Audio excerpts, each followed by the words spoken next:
गुरुदोखी भगवंत सिंह मान की सरकार गुरुदोखियों के सरगना श्रीमान अरविंद केजरीवाल के नेतृत्व में, जो अरविंद केजरीवाल यू टर्न लेने के लिए कुख्यात है, उन्होंने आज एक ताजा यू टर्न लिया है।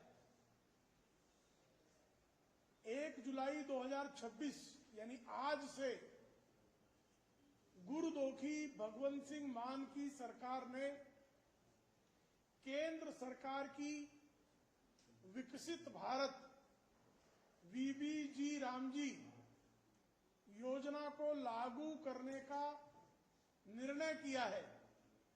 आज से पंजाब में वीबीजी रामजी योजना लागू हो गई है। आप लोगों को भली भांति याद होगा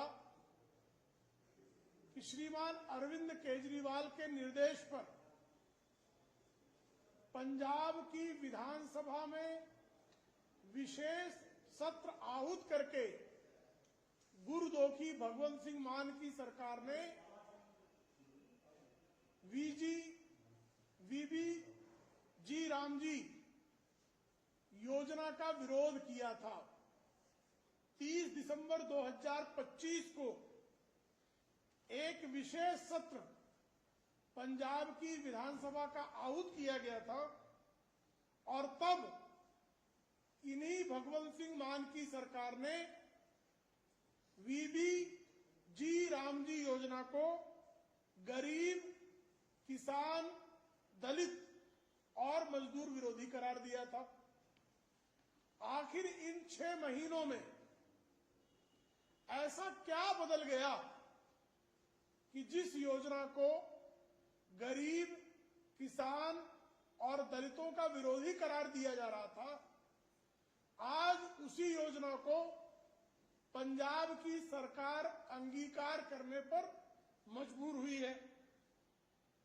लगता है कि भगवंत सिंह मान की सरकार को अपनी पंजाब के आगामी विधानसभा चुनाव में हारने की आश्वस्ति हो गई है कि इस चुनाव में उनकी हार सुनिश्चित है।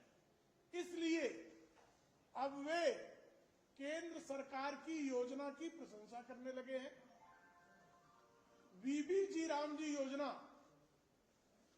पर पंजाब में वार्षिक 1250 से 1300 करोड़ रुपए खर्च होंगे, जिसमें से केंद्र की आदरणीय नरेंद्र मोदी सरकार 750 से 800 करोड़ रुपयों का योगदान करेगी। मोदी सरकार तो पंजाब की जनता का हित करने के लिए कटिबद्ध है, लेकिन जो लोग कल तक विशेष सत्र बुलाकर वीबीजी रामजी योजना का विरोध कर रहे थे, आज उनको क्या हुआ? क्या गुरुदोखी भगवंत सिंह मान कृपा करके बताएंगे कि 6 महीनों में आर्थिक हालात इतने पतले क्यों हुए कि जो लोग कल तक वीबीजी रामजी योजना को गरीब, किसान, मजदूर और दलित का विरोधी बता रहे थे, आज जो उन्होंने परिपत्रक प्रकाशित किया है, उस परिपत्रक में वो लिख रहे हैं कि वीबीजी रामजी योजना का उद्देश्य ग्रामीण क्षेत्रों में रोजगार उपलब्ध कराना है। इससे आजीविका के अवसर मजबूत होंगे, विकास कार्यों में तेजी आएगी और यह विकसित भारत 2047 की जो राष्ट्रीय विजन है उसके अनुरूप है। ये परिवर्तन इसलिए है क्योंकि गुरुदोखी भगवंत सिंह मान की सरकार को भली भांति पता है कि पंजाब कर्ज के बोझ में डूबा हुआ है। इस समय पंजाब पर कुल 4.07 लाख करोड़ रुपयों का कर्ज का बोझ लदा हुआ है और इस वित्त वर्ष के समाप्त समाप्त होने तक यह कर्ज 4.47 लाख करोड़ तक हो जाएगा। पंजाब का डेट टू जीएसडीपी कर्ज से राज्य के सकल घरेलू उत्पाद का जो अनुपात है वो 46% है, जो देश में सर्वाधिक है। देश में जो कर्ज से राज्य के घरेलू उत्पाद डेट टू जीएसडीपी अन्य राज्यों का औसत जो है वो 29% है। आप समझ सकते हैं कि 29% और 46% में लगभग 17% यानी 70% का डिफरेंस है। पंजाब के राजस्व का बड़ा हिस्सा अब विकास कार्यों की बजाय वह कर्ज की वापसी में खर्च हो रहा है। ऐसे में आदरणीय नरेंद्र मोदी जी के नेतृत्व में विकसित भारत 2047 की कार्य योजना को साकार करने के लिए जिस वीबीजी रामजी योजना को लाया गया था, आज उसको पलटू राम केजरीवाल के निर्देश पर गुरुदोखी भगवंत सिंह मान स्वीकार रहे हैं। इसी तरह से एक अन्य मामला है, तेलंगाना के दरबारी और अहंकारी मुख्यमंत्री श्रीमान रेवंत रेड्डी ने एक अत्यंत निंदनीय और दुर्भाग्यपूर्ण प्रश्न किया है। उन्होंने भारतीय जनता पार्टी के राष्ट्रीय अध्यक्ष आदरणीय नितिन नवीन जी के बारे में पूछा है कि ये कौन है?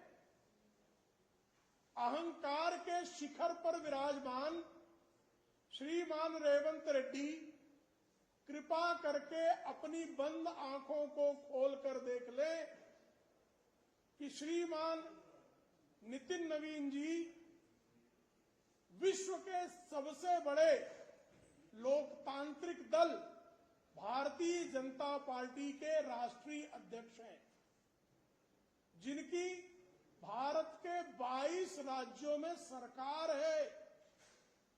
आप जिस कांग्रेस के प्रथम परिवार के दरबारी हैं, इस भारतीय जनता पार्टी के कारण बीते 3 चुनाव 2014, 2019 और 2024 इन 3 चुनावों में भी अहंकारियों और दरबारियों की फौज कुल मिलाकर 200 सीट का आंकड़ा भी पार नहीं कर पाई है। तीनों चुनाव में से किसी चुनाव में ट्रिपल डिजिट में आपके यश का आंकड़ा नहीं पहुंचा है और आपकी यह दुर्गति आदरणीय नरेंद्र मोदी जी के नेतृत्व में उसी भारतीय जनता पार्टी के मुकाबले हुई है जिसके राष्ट्रीय अध्यक्ष आदरणीय नितिन नवीन जी हैं। आप जिस अहंकार के शिखर पर विराजमान हैं, वहां से जरा आंखें खोलकर देखिए। तेलंगाना में जिस राज्य के आजकल आप मुख्यमंत्री हैं, बीते चुनाव में जो विधानसभा और लोकसभा चुनाव साथ हुए थे, उन लोकसभा चुनाव में तेलंगाना की कुल 17 लोकसभा सीटों में से 8 सीटों पर भारतीय जनता पार्टी के सांसद विजयी हुए हैं और यह संख्या कांग्रेस के तेलंगाना से विजयी हुए कुल सांसदों के बराबर है। 17 में से 8 भारतीय जनता पार्टी जीती है, 8 ही कांग्रेस जीती है और एक सांसद असदुद्दीन ओवैसी एमआईएम से है।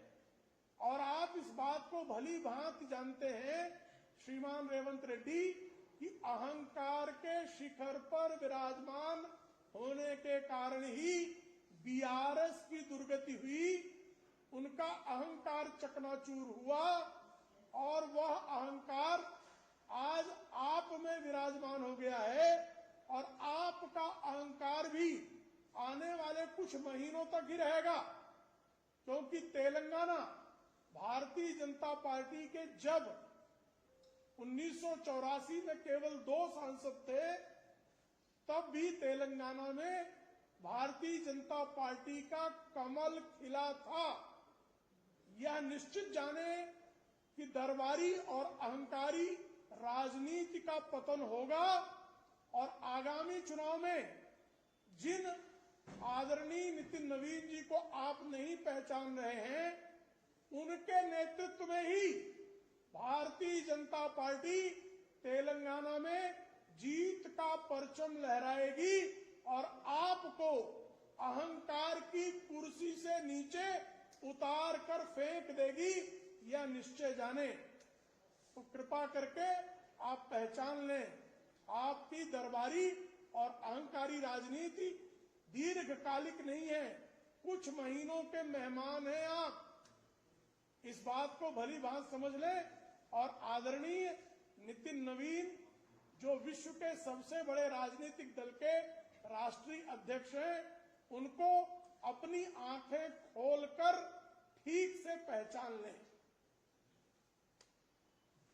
कोई प्रश्न हो तो स्वागत है। ठीक है।